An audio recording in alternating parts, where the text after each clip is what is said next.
Começamos agora a plenária 2 do encontro anual AASP. O tema central do debate será direito eleitoral, um tema extremamente atual. À frente do atual cenário que antecede a eleição no Brasil, para fomentar um debate legítimo e construtivo para a advocacia, a AASP promove a plenária sobre direito eleitoral. Para iniciarmos, convido ao palco, para que seja o mediador dos trabalhos, Dr. Eduardo Foz Mange, vice-presidente da AASP e diretor da Revista do Advogado.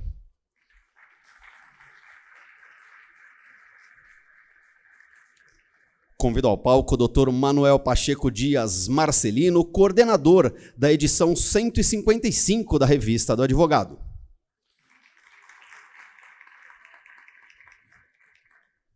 A advogada Karina Cufa, que vai falar sobre o artigo NFTS e campanha eleitoral. É possível o uso da nova tendência digital nas campanhas de 2022?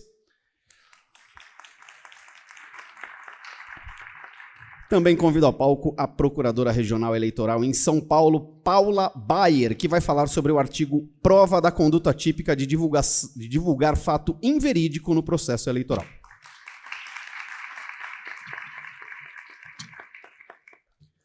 Doutor Eduardo, palavra do senhor.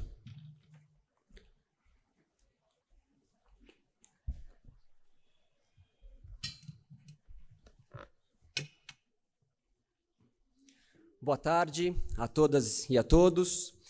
Em nome da AASP, eu mais uma vez agradeço a presença de vocês. Foram 2 anos sem encontro anual presencial e esse retorno é realmente muito especial para nós. É com muita emoção que nós recebemos vocês aqui mais uma vez. Antes do nosso importante debate sobre direito eleitoral, eu quero falar um pouco sobre a edição número 155 da Revista do Advogado, que trata de direito eleitoral. A publicação conta com 21 artigos que trazem, de diferentes perspectivas, o tema como um instrumento necessário para a efetivação da cidadania e da democracia. A AASP, sempre à frente do seu tempo, e motivá-la pelo fortalecimento da advocacia e pela difusão de conteúdo jurídico de qualidade, criou há 42 anos essa revista, 42 anos. Essa revista que se tornou um instrumento indispensável para a advocacia e é uma das publicações mais longevas do meio jurídico nacional. Foram 154 edições e hoje, com muita honra, e neste encontro, nós lançamos a edição número 155 sobre direito eleitoral. Nessas edições, foram mais de 2.500 artigos publicados e quase 3.000 articulistas conceituados das diversas áreas do direito, trazendo seus diferentes pontos de vista. Em 4 décadas, mais de 100 temas foram abordados em diferentes áreas do direito, além dos acontecimentos recentes, como a Covid-19, que mudou o cenário jurídico, e nós temos uma revista dedicada a esse tema. São mais de 7.000 acórdãos, 7.000 acórdãos que fazem referência à Revista do Advogado nos mais diversos tribunais brasileiros. Isso mostra que a Revista do Advogado é feita para toda a comunidade jurídica, sendo relevante material de apoio e de informação. E como forma de agradecimento a vocês que estão aqui, ao final do evento, vamos entregar, em primeira mão, a edição número 155 da Revista do Advogado sobre Direito Eleitoral, revista que também estará disponível de forma online nas nossas plataformas. Mas antes de começar o debate, eu gostaria de fazer um agradecimento muito especial ao Dr. Manuel Pacheco Dias Marcelino. O Dr. Manuel Pacheco Dias Marcelino, que é advogado com atuação em toda a região da Baixada Santista e capital, especialista em direito público pela PUC, foi conselheiro da Associação dos Advogados de São Paulo por 3 mandatos, sendo diretor em 2003, foi presidente da Associação dos Advogados de Santos e diretor da subseção da OAB de Santos. Foi juiz titular do Tribunal Regional Eleitoral do Estado de São Paulo na classe jurista nos biênios 2017-2019 e 2020-2021. E é professor assistente do curso de pós-graduação Lato Sensu em Direito Eleitoral e Processo Eleitoral da Escola Eleitoral Paulista. Manuel, muito obrigado por ter aceito o nosso convite para coordenar essa edição e por todo o trabalho e cuidado que você teve na escolha dos temas, dos articulistas e durante todo o processo editorial da nossa revista. Manuel, sua coordenação foi impecável e o resultado foi excelente. Eu também agradeço às nossas articulistas e palestrantes de hoje, doutora Karina Cufa e doutora Paula Bayer. Também agradeço a presença do desembargador Valdir Nuevo Campos, ex-presidente do Tribunal Regional Eleitoral de São Paulo e também um dos articulistas da nossa revista. Também não posso deixar de agradecer às nossas colaboradoras responsáveis pela revista, a Bruna Ancheski e a Milena Cruz. E vamos em frente com o compromisso de trazer cada vez mais produtos e serviços que apoiem a advocacia. Vamos começar nossa plenária passando a palavra ao Dr. Manuel Pacheco Dias Marcelino. Meu muito obrigado mais uma vez a todas e a todos.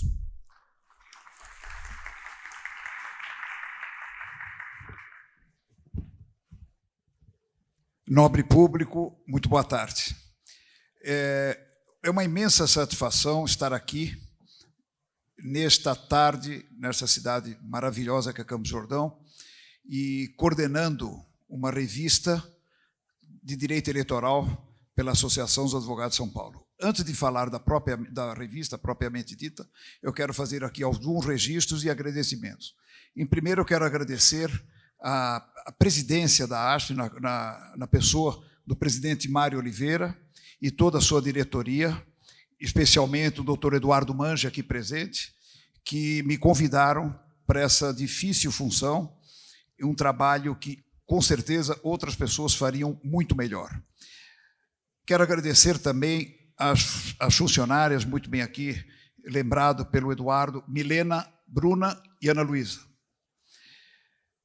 Eu aqui registro a presença do desembargador Valdir Nuevo Campos, que foi presidente do Tribunal Regional Eleitoral, que, inclusive, tive a satisfação de judicar com ele na presidência.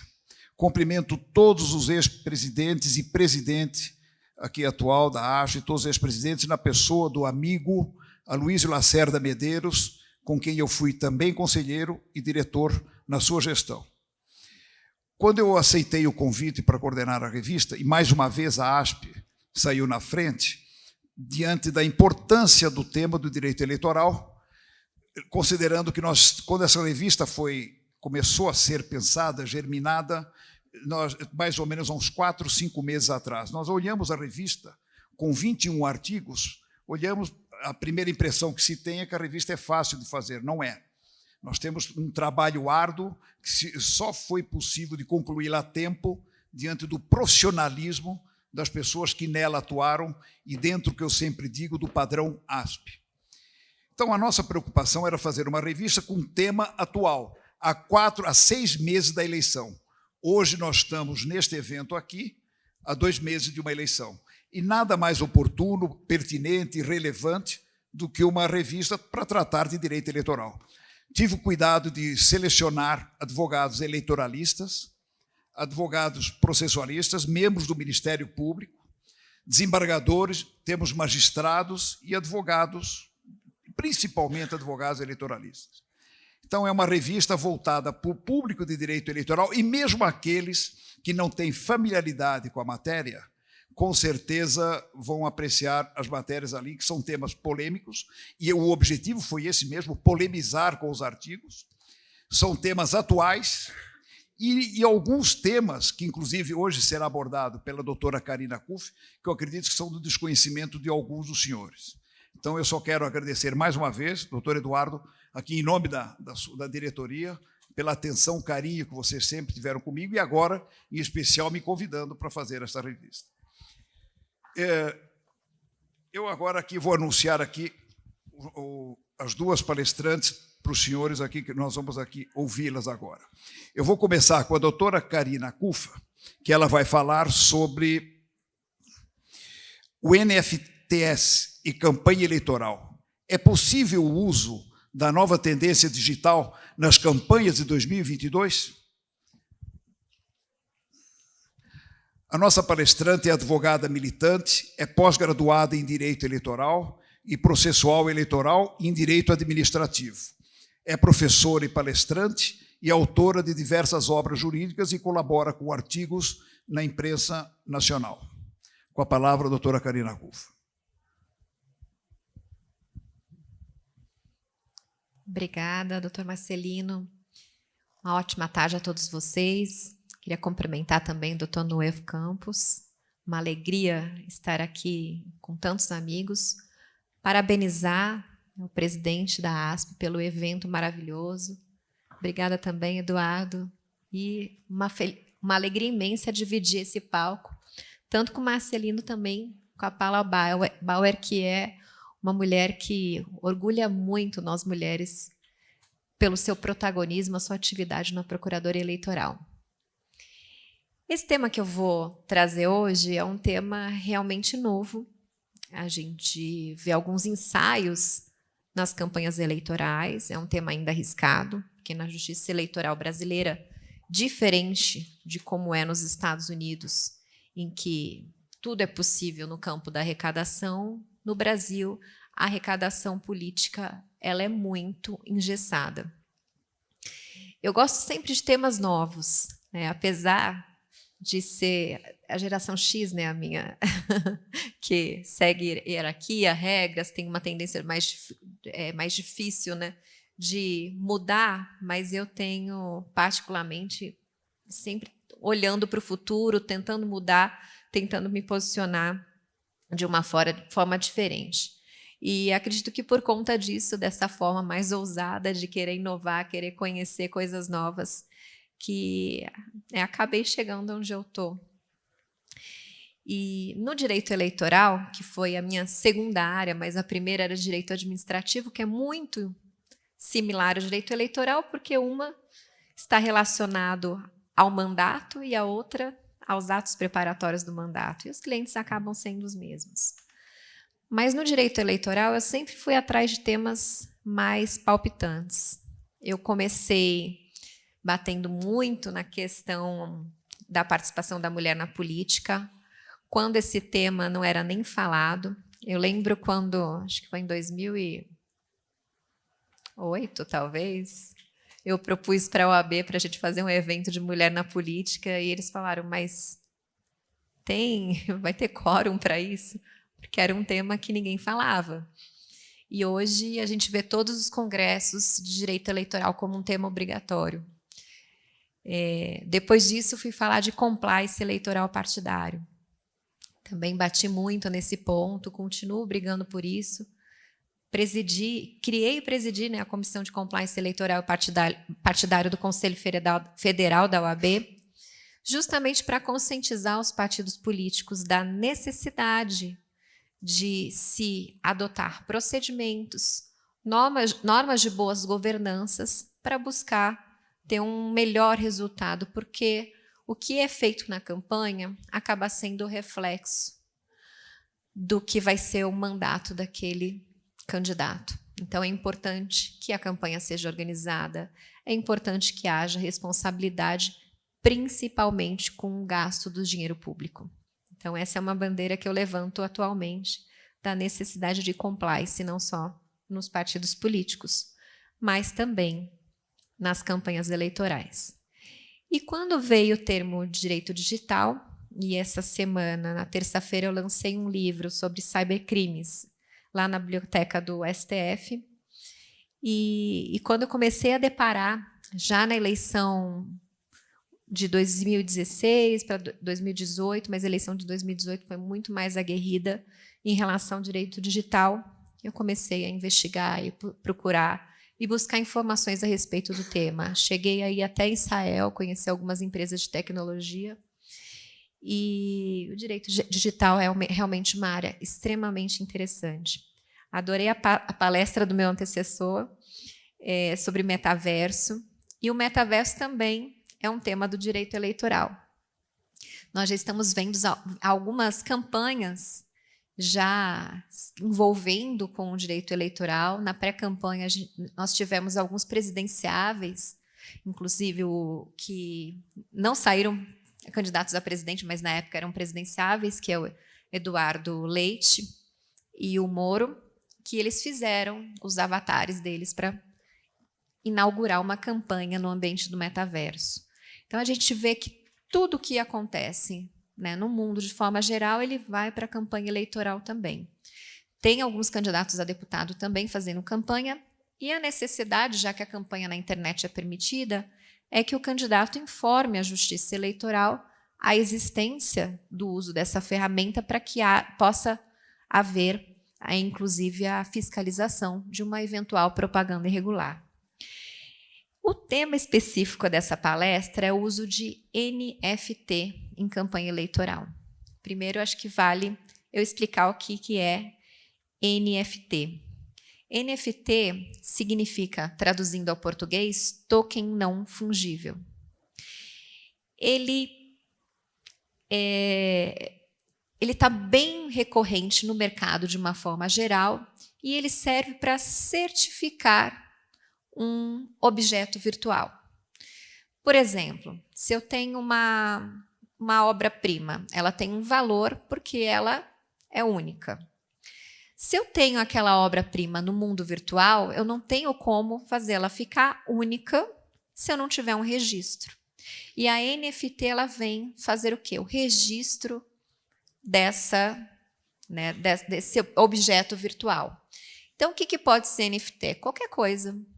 Um desenho, uma camiseta, qualquer coisa do mundo virtual, eu posso, através da NFT, desse registro, tornar aquele objeto único ou até criar um número limitado de reproduções. Com o blockchain o que ele é? Ele é um registro dos atos realizados nesse mundo virtual. Então, com a blockchain, eu consigo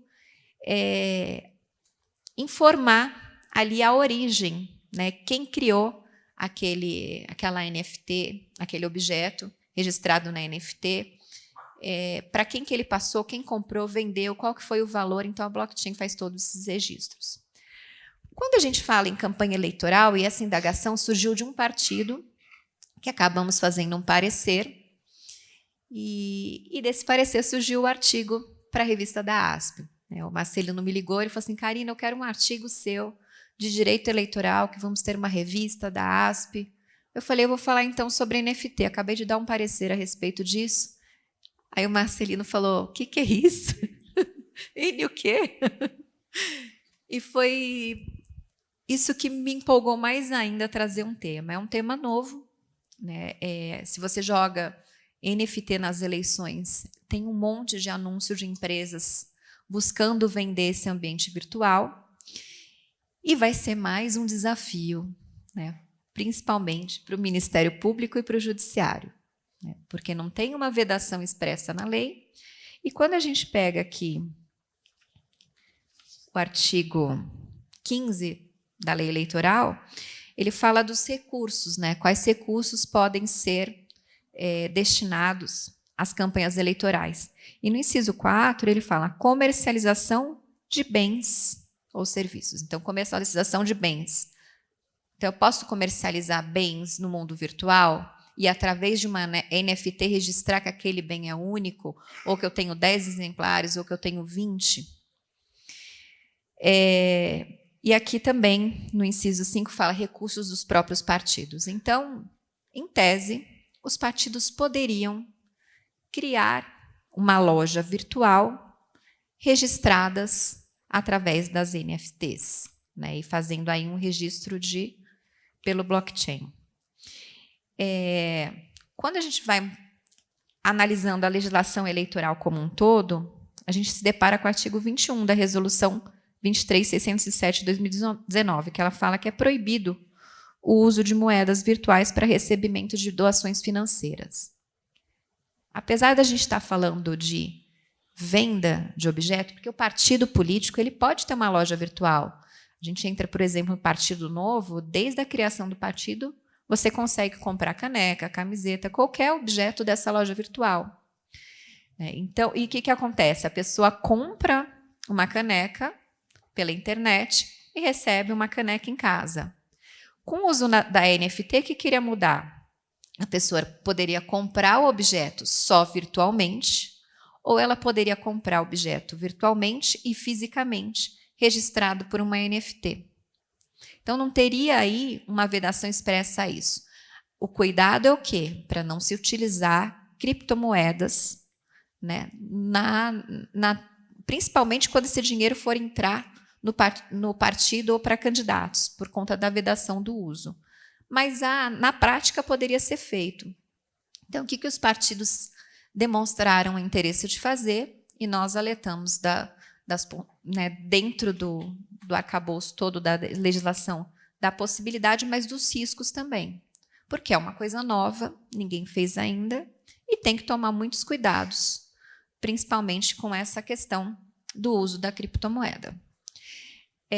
O que é interessante é que você poderia fazer uma grande campanha, inclusive dentro do metaverso, ou seja, o avatar poderia, dentro da lojinha, dentro do metaverso, visitar uma loja, comprar a caneca do partido, a camiseta do partido, fazer essa compra e receber em casa, fisicamente, ou só ter a NFT declarando que ele fez aquela compra. É uma coisa bem complexa quando a gente traz para o direito eleitoral diante de várias proibições, mas isso já está sendo feito em diversas outras áreas. O mercado de NFT já chegou a mais de 300 bilhões de dólares. Então, são coisas que, para nós, falam, nossa, mas para que eu vou comprar um desenho virtual e pagar alguns milhões por isso? E isso acaba gerando até uma especulação que é feita justamente para investidores, que eles acabam investindo. Teve até o caso do Neymar, que comprou aquele desenho de macaco e elevou o valor absurdamente. Então, quando a gente vê esse mundo digital, são muitas coisas diferentes no nosso dia a dia, muitas coisas que acontecem que nos assustam, e aí a gente fica pensando justamente nisso. Até onde isso vai? Um outro exemplo que é feito nesse mundo digital hoje já é uma realidade. Loja virtual. Algumas marcas famosas estão fazendo lojas no metaverso, e o avatar vai lá, experimenta a roupa, olha a bolsa, o sapato, qualquer item que ele deseja comprar, e aí ele recebe depois o item que foi escolhido pelo ambiente virtual na sua casa. Olha que coisa interessante. Então, assim, a gente está num momento de grandes mudanças. Muitas pessoas acabam tendo uma resistência tecnológica, até porque dá trabalho pensar em tecnologia. Eu lembro quando começou o protocolo digital, nós, advogados, sofremos muito. Tem escritórios, eu acho que boa parte dos escritórios precisam ter um setor só para cuidar disso, dos protocolos, diante dessa mudança e da dificuldade que se tem, até por conta de instabilidades do próprio sistema. Antigamente, como que a gente fazia? A gente imprimia várias petições e, no final do dia, o estagiário ia correndo lá para fazer o protocolo de todos os prazos daquele dia. E com o protocolo virtual mudou muito. Hoje nós temos audiências nesse ambiente virtual, principalmente por conta da pandemia, e logo teremos também audiência no mundo do metaverso, por que não? Porque acaba não sendo nada mais, nada menos do que aquela sala que seria física, mas com avatares virtuais, e que, de uma certa forma, a pessoa acaba sentindo. Eles estão desenvolvendo luvas, sensores, diversos produtos para que a pessoa se sinta dentro dessa sala. A gente tem uma consultora no escritório, na área de metaverso, criptomoeda, NFT, E ela só estuda essa área. Ela, inclusive, tem uma coluna no Metrópolis que fala sobre esse assunto, que é a Caroline Calil. E é muito interessante. Assim, ontem ela me mandou uma mensagem, ela falou: assisti um filme dentro de uma nave espacial, no meio de uma viagem no universo. Aí eu falei: mas como assim? Ela falou: não, eu estava num jogo, e aí eu coloquei um filme, um filme qualquer para assistir lá de dentro da espaçonave. Então, assim, que diferente isso, né? Porque como que a gente assiste filme? A gente liga a TV. E já tem esses recursos avançados, né, de você estar num outro ambiente, fora do seu quarto, da sua sala, para assistir um filme que você poderia assistir na sua TV. E a gente vê esses avanços todos e vamos ver até onde isso vai dar. É interessante? Eu acho interessante, mas a gente tem que tomar cuidado também, principalmente com as nossas crianças, né? Eu tenho meu filho menor vai fazer 7 anos e eu sempre fico chamando a atenção dele. Eles têm interesse. Ele falou: mãe, eu quero fazer aula de programação, quero fazer aula de robótica. Ele tem bastante interesse por isso, mas eu sempre tomo cuidado, eu restringo bastante, principalmente em relação aos gamers, porque eu vejo que a geração de hoje ela fica muito digital e acaba acontecendo isso, sendo rasa, ela acaba tendo um conhecimento de tudo e, ao mesmo tempo, de nada. Então, essa preocupação que a gente tem que ter, principalmente por conta do ambiente social, como é importante a gente estar hoje perto de pessoas e poder abraçar. E como seria uma vida de uma pessoa que quisesse ficar 24 horas dentro do metaverso, né? É muito complicado isso. Então, eu passo essa reflexão, que é uma reflexão que a gente tem que fazer por conta dos avanços da tecnologia. Há um tempo atrás, a gente não imaginava ser escravo do celular, ao ponto de, acredito eu, que a hora que eu sair desse palco, tenho mais 30 mensagens novas no meu WhatsApp. E isso realmente atrapalha quando a gente pensa em saúde mental, em convivência familiar, né, até na saúde do próprio trabalho, né, como desenvolver o trabalho sem ter tantos problemas em decorrência disso. Então, basicamente, é isso que eu tinha que trazer para vocês. Essa novidade que já está no mercado, né, já tem empresas especializadas ofertando tanto campanhas no espaço do metaverso, quanto também o uso de NFT por partidos políticos. Essa é uma novidade, já é uma realidade, e a gente tem que estar atento nos limites, nas necessidades e acompanhar, porque se a gente não acompanha também, ficamos para trás. Queria agradecer mais uma vez, Marcelino, muito obrigada pela oportunidade. Obrigada, Eduardo. Obrigada, Paula, por compartilhar aqui. E desejo a vocês um ótimo evento. Muito obrigada.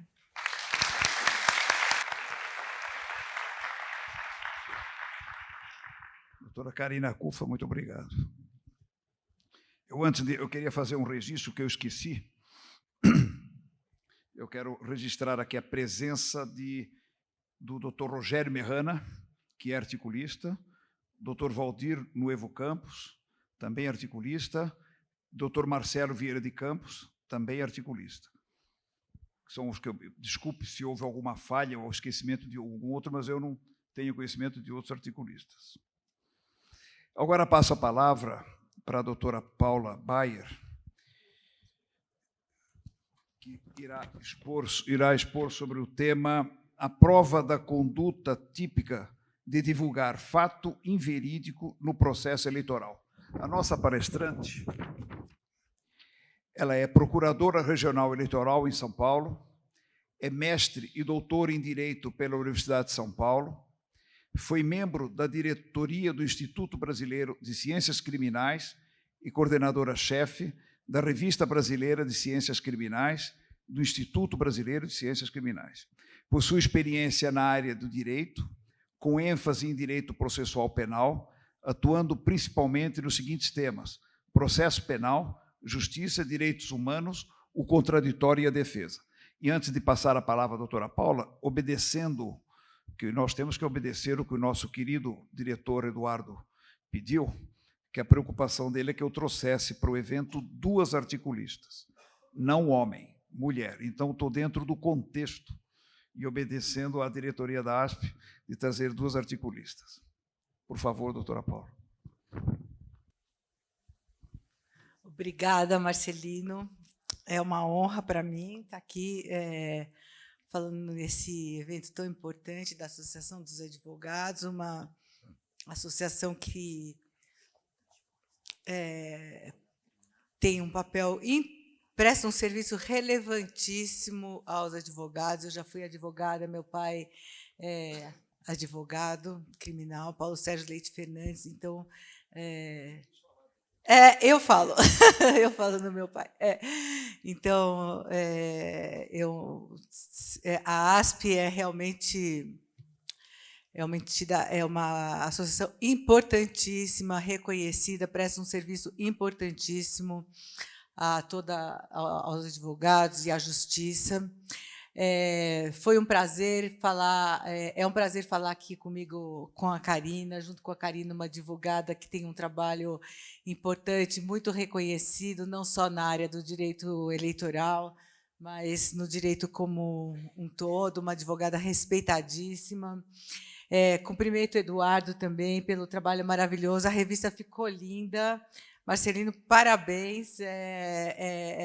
A revista é uma revista, acho que é a revista que tem a maior edição conhecida. Eu nunca vi uma revista jurídica com um número assim tão...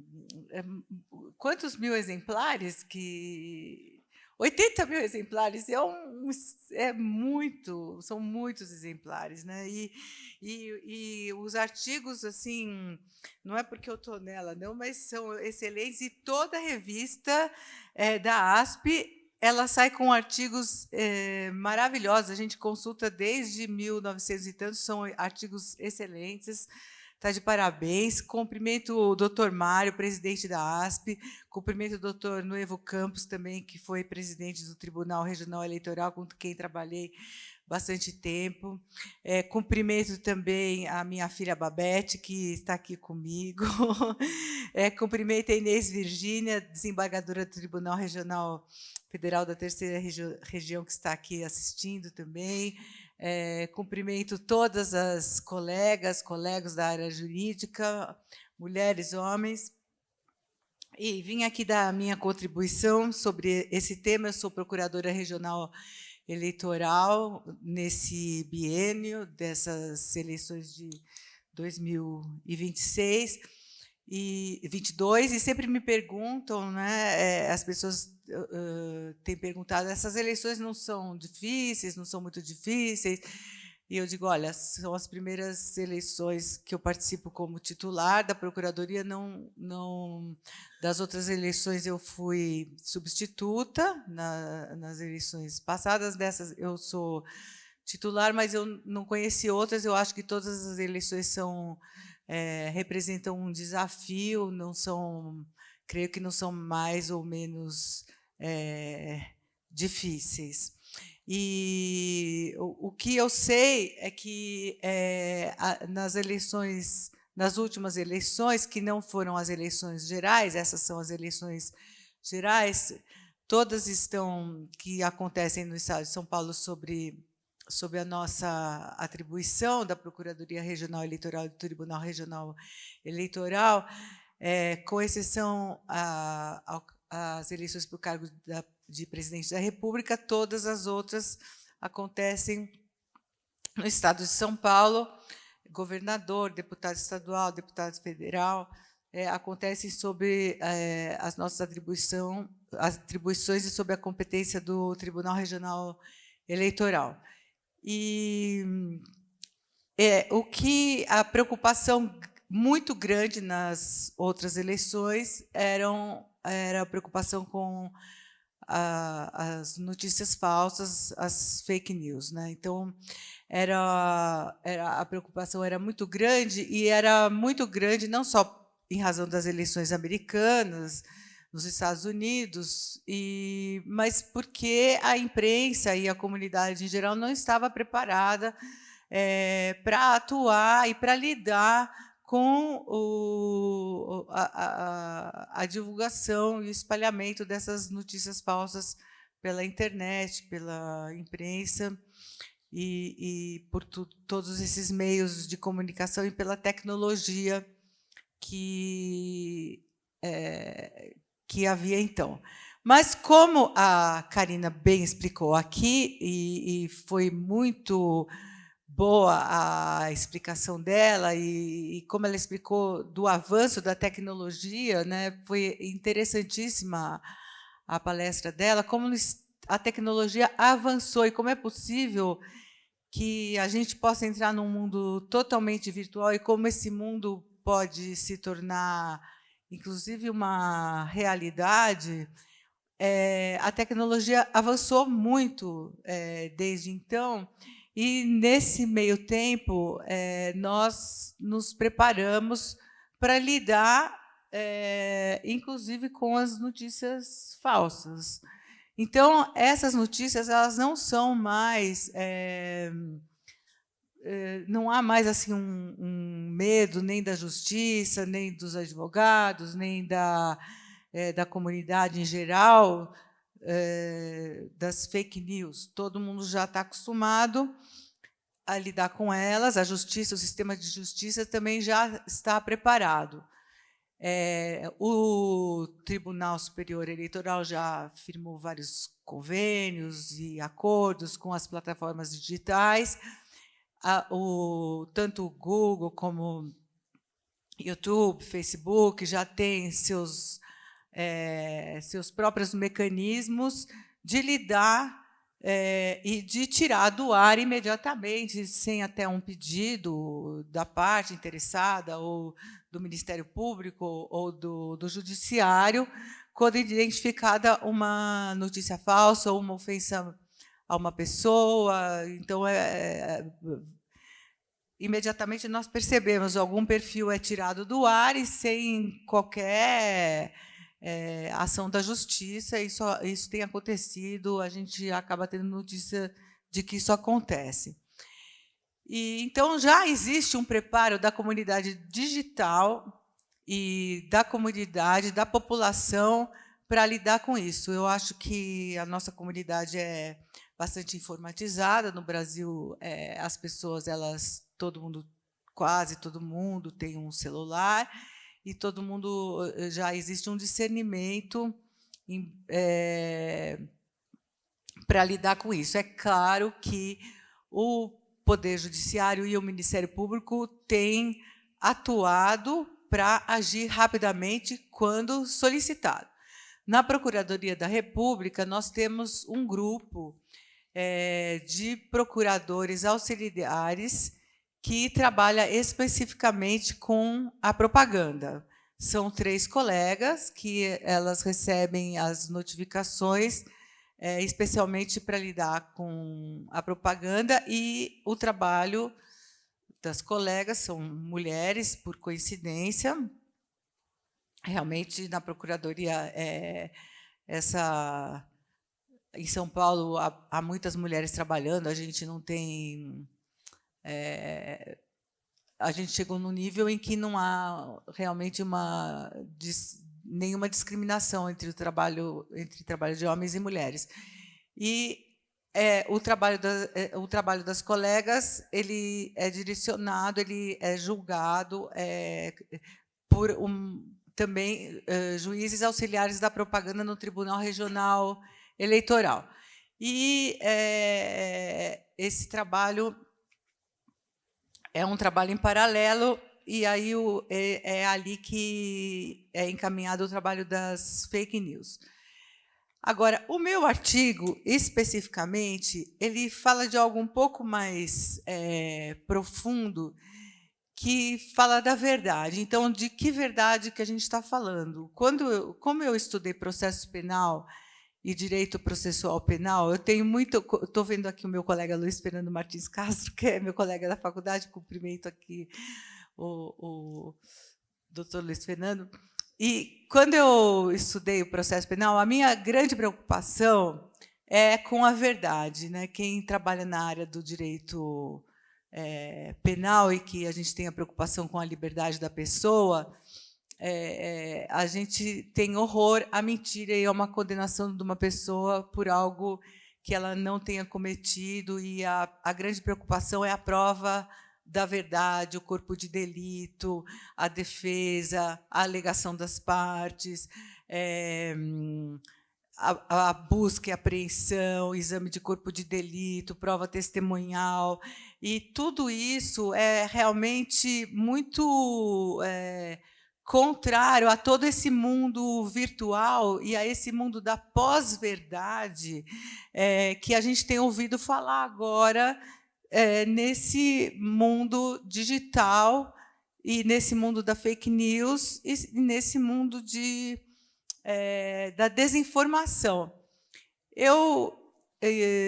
Quando eu comecei a trabalhar agora com direito eleitoral, eu fui estudar a desinformação e as fake news, e aí há muitos livros escritos, inclusive por jornalistas de investigação e filósofos e sociólogos, e eles chegaram num conceito de que no mundo de hoje a verdade não existe mais, que o que interessa agora existe um conceito de pós-verdade.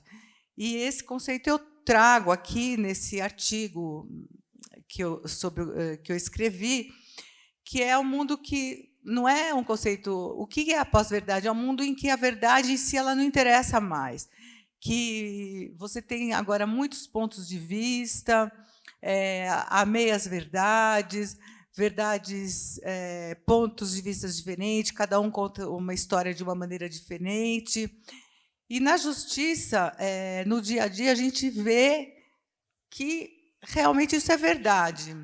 Às vezes, um post no Instagram é interpretado de diversas maneiras, nenhuma delas é totalmente verdadeira, nenhuma delas é totalmente mentirosa, e é muito difícil você determinar quem está com a razão e se aquele post deve ser suprimido ou não deve ser suprimido. Quem está com a razão ali naquele momento? Então, de que verdade nós estamos falando? Dessa verdade da pós-verdade, que é dessa verdade desse mundo virtual, desse mundo no qual nós estamos vivendo e que não podemos ignorar, como explicou a Karine, com a qual concordo. Eu gosto de tecnologia, eu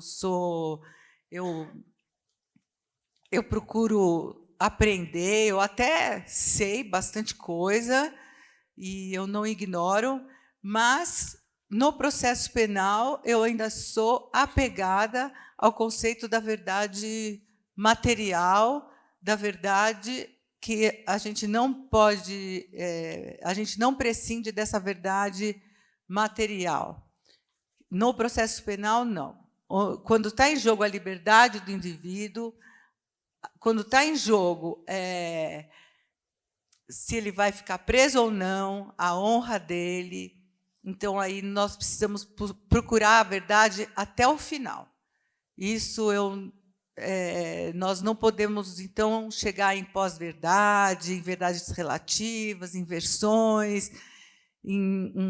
Então, como conciliar esses dois pontos de vista?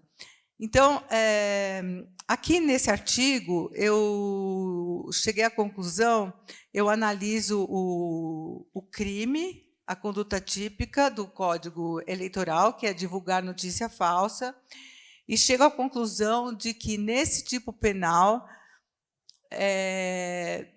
não importa a verdade, que importa é a verdade material. A verdade material é aquela que o juiz, depois de pesquisa da verdade, ele declara na sentença. Estamos ainda nos conceitos clássicos do processo penal, do processo civil, naqueles conceitos clássicos que nós aprendemos e trabalhamos com esses conceitos na escola, na jurisprudência, na prova, e não podemos abrir disso, se estamos no ponto de vista do processo penal eleitoral.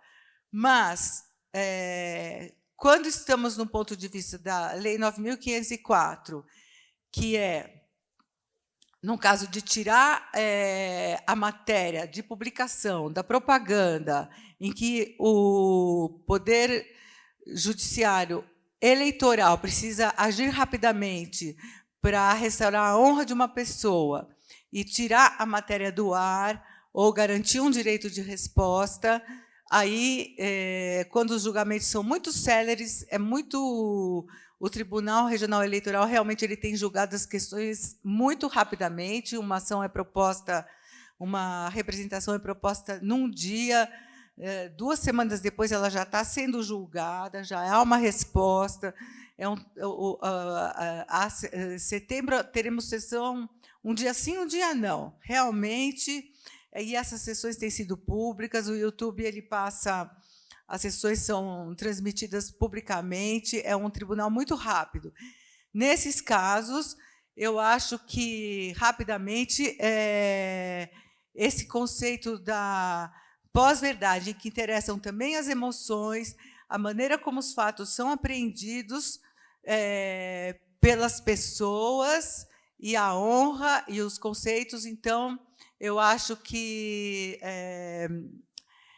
a prova ela pode ser feita de uma outra maneira que não as regras do direito processual penal. Então, são essas as reflexões que eu vim trazer aqui. Marcelino, muito obrigada.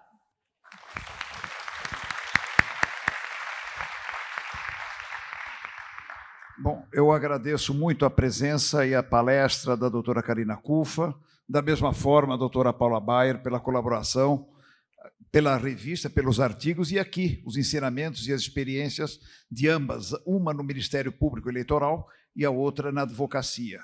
Agradeço muito a presença dos senhores, aqui prestigiando nesta tarde este módulo aqui do Direito Eleitoral, e mais uma vez agradecendo à ASP pelo convite. Doutor Eduardo, muito obrigado, e da minha parte, uma boa tarde a todos.